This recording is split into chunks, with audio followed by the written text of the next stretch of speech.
God forbids adultery. The Word of God says in the Exodus, "You shall not commit adultery." Exodus 20:14. Adultery has consequences.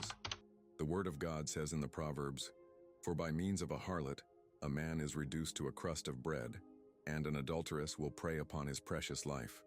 Proverbs 6:26. Adultery is foolish. The Word of God says in the Proverbs, "Whoever commits adultery with a woman lacks understanding. He who does so destroys his own soul." Proverbs 6:32. Adultery is disgusting to God. The Word of God says in the Jeremiah, "Will you steal, murder, commit adultery, swear falsely, burn incense to Baal, and walk after other gods whom you do not know, and then come and stand before me in this house which is called by my name and say, 'We are delivered to do all these abominations'?" Jeremiah 7:9-10. God considers lust as sinful as adultery. The Word of God says in the Matthew, "You have heard that it was said to those of old, 'You shall not commit adultery.' But I say to you that whoever looks at a woman to lust for her has already committed adultery with her in his heart." Matthew 5:27-28.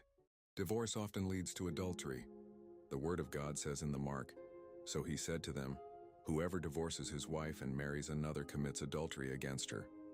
And if a woman divorces her husband and marries another, she commits adultery.'" Mark 10:11-12. God can forgive the adulterer.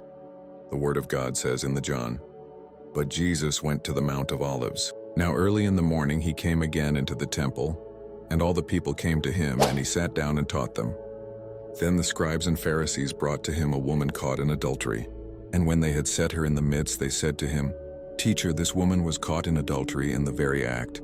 Now Moses in the law commanded us that such should be stoned. But what do you say?" This they said, testing him, that they might have something of which to accuse him.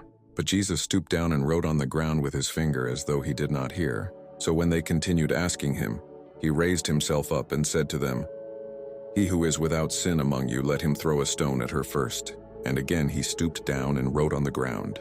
Then those who heard it, being convicted by their conscience, went out one by one, beginning with the oldest even to the last.